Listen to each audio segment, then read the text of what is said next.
Hello everyone, welcome to my YouTube channel. आप सभी का स्वागत है। आज हम बात करने वाले हैं दिल्ली पुलिस कांस्टेबल 2025 की वैकेंसीज के बारे में। चलिए फिर स्टार्ट करते हैं। तो दिल्ली पुलिस कांस्टेबल 2025 की वैकेंसीज निकली हुई हैं। इसका नोटिफिकेशन आ चुका है। इसके जो फॉर्म फिल होना स्टार्ट हो चुके हैं, 22 सितंबर से इसके फॉर्म फिल होना स्टार्ट हो चुके हैं। और अगर हम इसकी लास्ट डेट की बात करें तो 31 अक्टूबर इसकी लास्ट डेट है, तो आप सभी फॉर्म फिल कर सकते हैं। ठीक है, नेक्स्ट आगे बढ़ते हैं। आगे हम बात करेंगे कि कितनी वैकेंसीज निकाली गई है, मेल फीमेल के लिए कितनी वैकेंसीज हैं उसके बारे में बात करेंगे। टोटल कितनी वैकेंसीज निकाली गई है उसको बताएंगे। ठीक है, चलिए स्टार्ट करते हैं। जैसे कि मैंने आपको बताया कि मेल के लिए जो वैकेंसीज हैं वो 5069 वैकेंसीज मेल के लिए निकाली गई हैं। ठीक है, और फीमेल्स की बात करें तो फीमेल के लिए 2496 वैकेंसीज निकाली गई हैं। तो टोटल वैकेंसीज जो है वो 7565 वैकेंसीज निकाली गई हैं टोटल। तो काफ़ी अच्छी वैकेंसीज हैं, आप सभी फिल कर सकते हैं। चलिए आगे बढ़ते हैं।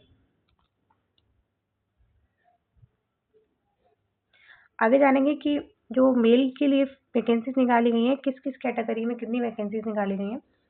तो जो हम बात करते हैं जनरल वालों के लिए, तो जनरल में आते हैं उनके लिए मेल के लिए वैकेंसीज 1914 वैकेंसीज निकाली गई हैं। ठीक है, और ईडब्ल्यूएस के लिए 456 वैकेंसीज, ओबीसी के लिए 967 वैकेंसीज, एससी के लिए 729 वैकेंसीज, एसटी के लिए 342 वैकेंसीज।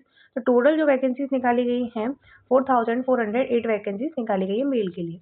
ठीक है, अगर हम फीमेल्स की बात करें तो फीमेल्स को भी कैटेगरीज वाइज मैं बता सकती हूँ। जैसे ये जनरल में जो आते हैं उनके लिए 1047 वैकेंसीज निकाली गई हैं, एससी के लिए 457 वैकेंसीज निकाली गई हैं, एसटी के लिए 212 वैकेंसीज निकाली गई हैं, ओबीसी के लिए 351 वैकेंसीज निकाली गई हैं। ठीक है, तो मैंने आप सभी को ये बता ही दिया।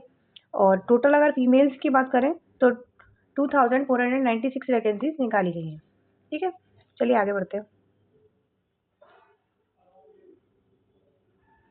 आगे हम जानेंगे कि जो वैकेंसीज हैं उनमें एलिजिबिलिटी क्या है। तो चलिए जानते हैं। जैसे एजुकेशन क्वालिफिकेशन के बारे में अगर हम बात करें तो एजुकेशन क्वालिफिकेशन आप कैंडिडेट के पास क्या 10+2 होनी चाहिए, पास होने चाहिए आप किसी भी स्कूल बोर्ड से।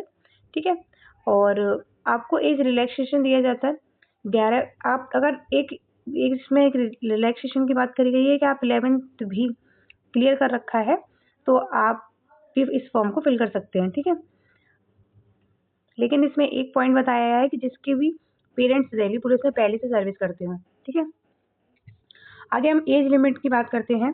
तो एज लिमिट जो है वो 18 से 25 साल रखी गई है सभी कैंडिडेट के लिए। तो 18 से 25 साल के सभी लोग इस फॉर्म को फिल कर सकते हैं।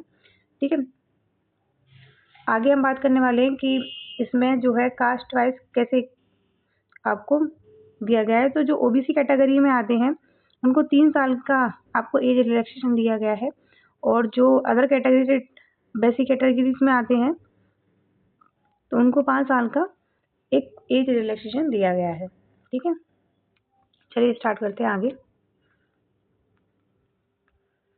आगे हम जानेंगे कि इसका जो स्टैंडर्ड है, फिजिकल स्टैंडर्ड कैसे होता है। एग्जाम के बाद आपका फिजिकल होना है, तो फिजिकल में क्या क्या आता है, कैसे कैसे होता है, वो भी हम जानेंगे। तो मेल के लिए अगर हम बात करें, मेल्स के लिए हाइट जो होती है मेल के लिए अगर हम बात करें तो 170 सेंटीमीटर की हाइट चाहिए। ठीक है, और फीमेल के लिए 157 की हाइट चाहिए। ये आपका फिजिकल एग्जाम में देखा जाता है। ठीक है, तो मैंने यहाँ पे मेंशन कर रखा है, आप चेक कर सकते हैं। नेक्स्ट आगे बढ़ते हैं। आगे है कि फिजिकल का जो रिक्वायरमेंट है वो कैसे होगा, क्या क्या होता है, कितना टाइम मिलता है रेस में हमें कितना टाइम मिलता है, और लॉन्ग जंप होती है, हाई जंप होती है, उसमें भी आपको कितना टाइम मिलता है, तो वो भी जानेंगे। तो जैसे मेल के लिए हम बात करें तो मेल्स के लिए क्या है, आपको 1600 मीटर की रेस करनी होती है, आपको 6 मिनट दिए जाते हैं। ठीक है, एज वाइज बताया गया है इसमें। और अगर लॉन्ग जंप में आपको 14 फीट की लॉन्ग जंप करनी होती है, हाई जंप आपको करनी होती है। अब फीमेल्स की बात करें तो फीमेल्स को भी 1600 मीटर्स की रेस करनी होती है और 8 मिनट दी जाती है उनको, और लॉन्ग जंप 10 फीट की और हाई जंप करनी होती है। ठीक है, तो ये फीमेल और मेल दोनों के लिए मैंने बता दिया है आपको, आप चेक कर सकते हैं। नेक्स्ट आगे बढ़ते हैं। आगे हम बात करते हैं कि इसका एप्लीकेशन फीस का स्टेटस क्या है। तो एप्लीकेशन फीस की बात करें तो एससी और एसटी कैटेगरी में जो भी लोग आते हैं और फीमेल कैंडिडेट्स के लिए कोई फीस नहीं रखी गई है इसमें। SC और ST और फीमेल्स के लिए कोई फीस नहीं रखी गई है। जो अदर कैटेगरी में आते हैं और मेल के लिए और जो भी अदर कैटेगरी में मेल्स आते हैं उनके सभी के लिए जनरल वालों के लिए OBC वालों के लिए 100 रुपीज़ रखे गए हैं इस फॉर्म की फीस। ठीक है, आगे बढ़ते हैं। आगे हम जानेंगे कि इसका जो सिलेक्शन प्रोसेस है वो कैसे होगा, कितने हमारा स्टेज होती है। तो पहले आपका CBT होता है। आप सभी को पता है कि मैंने आपको पहले भी बता रखा है अपनी वीडियोस में कि आपका जो दिल्ली पुलिस कांस्टेबल की जो वैकेंसी है उसमें आपका पहला CBT होता है, ऑनलाइन एक टेस्ट होता है कंप्यूटर बेस्ड।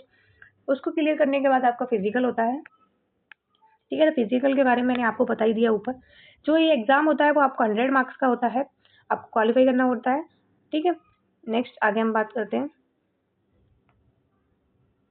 आगे हम जानते हैं कि एग्जाम स्ट्रक्चर क्या होता है, कितने क्वेश्चंस कहाँ से आते हैं, उसकी बात करते हैं।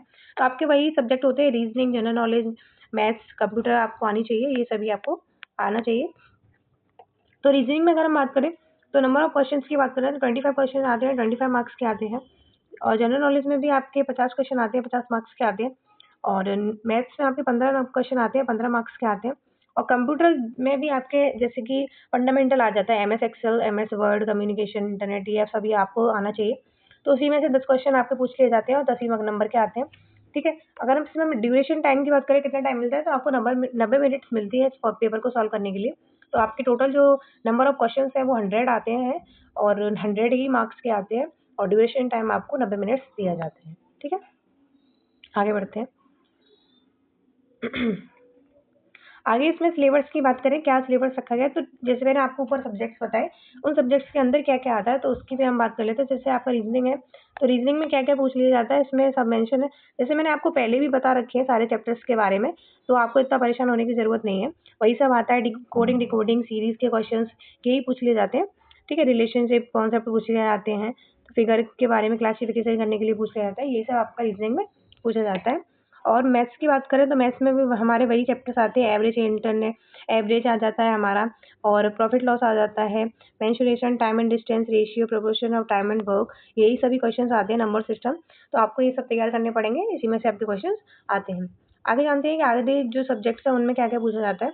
तो जनरल नॉलेज की अगर हम बात करें तो जनरल नॉलेज में आपके करंट अफेयर्स आपको तैयार करने पड़ते हैं, कम से कम 6 मंथ के करंट अफेयर्स आपको प्रिपेयर करने पड़ते हैं।